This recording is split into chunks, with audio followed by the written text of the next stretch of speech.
अस्सलाम वालेकुम। Welcome to like education grade 9 biology lecture number 18। आज हम मलेरिया पार्ट नंबर 3 डिस्कस करेंगे।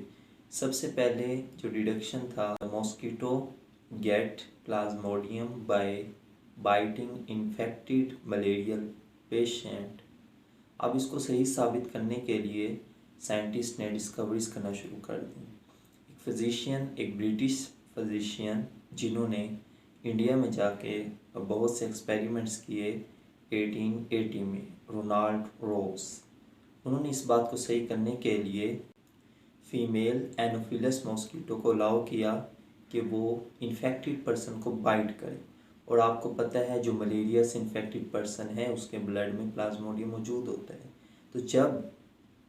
तो जब एनोफिलस मॉस्किटो ने उस इन्फेक्टेड पर्सन को बाइट किया तो वो प्लाज्मोडियम कहाँ आ जाएगा, उसके ब्लड में आएगा और स्टमक में चला जाएगा। जब एनोफिलस मॉस्किटो ने पेशेंट को बाइट किया और उसके बाद रोनाल्ड रोज ने उस मॉस्किटो को किल कर दिया। कुछ मॉस्किटो को किल करके देखा और डाइसेक्शन की तो मॉस्किटो के स्टमक में प्लाज्मोडियम मौजूद था।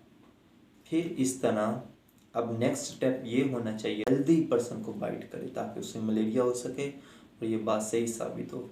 लेकिन ये अप्लाई करना ह्यूमन के लिए सीरियस था, ख़तरनाक था। तो इसलिए रोनाल्ड रोज ने क्यूलिक्स मॉस्किटो एक क्यूलिक्स मॉस्किटो और स्पैरो पे एक्सपेरिमेंट्स किए। स्पैरो को बाइट करवाया। सबसे पहले वही काम किया कि इन्फेक्टेड स्पैरो जिसे मलेरिया हुआ था, क्यूलिक्स मॉस्किटो को अलाउ किया कि वो उस इन्फेक्टेड स्पैरो को बाइट करे।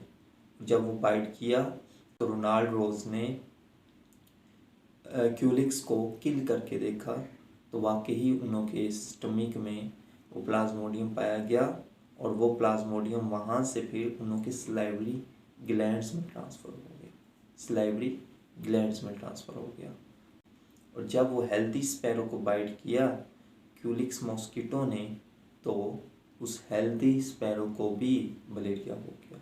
ये बात लिहाजा साबित हो गई कि मॉस्किटो प्लाज्मोडियम ले जाने का बाइस बनता है। और मॉस्किटो के अंदर प्लाज्मोडियम कब आता है, जब वो किसी मलेरियल पेशेंट को बाइट करे। उसके बाद इसकी मज़ीद डिस्कवरीज होती गई और इटालियन बायोलॉजिस्ट ने 1898 में यही चीज़ जो है ह्यूमंस पे भी ट्राई करके देखी और बिल्कुल रिज़ल्ट वही आए कि सबसे पहले तो मॉस्किटो को अलाउ किया कि वो मलेरियल पेशेंट को बाइट करे तो मॉस्किटो के ब्लड में प्लाज्मोडियम आ गया। नेक्स्ट स्टेप में हेल्दी पर्सन को बाइट करवाया उस मलेरिया वाले मॉस्किटो से और फिर हेल्दी पर्सन को भी मलेरिया हो गया। Healthy person will also show the symptoms of malaria. Box में लाइन लिखी हुई है कि जब फीमेल बाइट कर रही होती है किसी पर्सन को, उसकी स्किन को पिर्स कर रही होती है तो उस वक्त वो ब्लड लेने से पहले अपना जो सलाइवा है उस वाउंड वाली जगह पे रिलीज़ करवाती है। उसका फ़ायदा ये होता है जब सारा ब्लड वो अपने अंदर ले आती है अपनी फूड कनाल में तो वहाँ वो ब्लड क्लॉटिंग नहीं बनती, इसलिए वो सलाइवा पहले ही रिलीज़ करवा देती है। वो एंटी कोगुलेंट एजेंट के तौर पे काम करता है सलाइवा। जो एडीज़ मॉस्किटो हैं वो किसको बाइट करते हैं, वो डेंगू फीवर का बाइस बनते हैं। वो पर्सन को बाइट करके डेंगू फीवर का बाइस बनते हैं। ये अपने एमसीक्यूज़ के लिए याद रखना है। और जो एनोफिलस हैं वो मलेरिया का बाइस बनते हैं। जो क्यूलिक्स स्पेशली रोनाल्ड रोज ने यूज़ किए वो क्या है, वो भी मलेरिया का बाइस बनते हैं स्पैरोस में। उसके बाद थ्योरी एंड लॉ है। The hypothesis that stand the test of time it becomes theory. ये थ्योरी बन जाती है। जब वो थ्योरी बन गई है हाइपोथेसिस, उसको फिर साइंटिस्ट कोशिश करेंगे एक्सपेरिमेंट करके कि उसको गलत साबित किया जाए, उसको गलत किया जाए।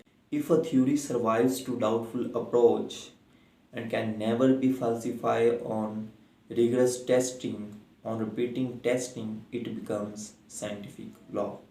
Hardy-Weinberg law, Mendel's law of inheritance, Mendel's law of segregation are its important example. अब आपके लिए एक असाइनमेंट है, आपने पेज नंबर 28 की जो लास्ट 2 लाइन्स लिखी हैं, ठीक है, एक लाइन बड़ी है और लास्ट पे तो 3 वर्ड्स ही हैं, वो आपने कोट करनी है कमेंट्स बॉक्स में। वो शॉर्ट क्वेश्चन है। Thanks for watching, stay connected with me for more updates. इस तरह ये हमारा चैप्टर नंबर 2 आज कंप्लीट हुआ और फिर हम इसकी एक्सरसाइज और चैप्टर नंबर 3 स्टार्ट करेंगे इंशाल्लाह। अल्लाह हाफिज़।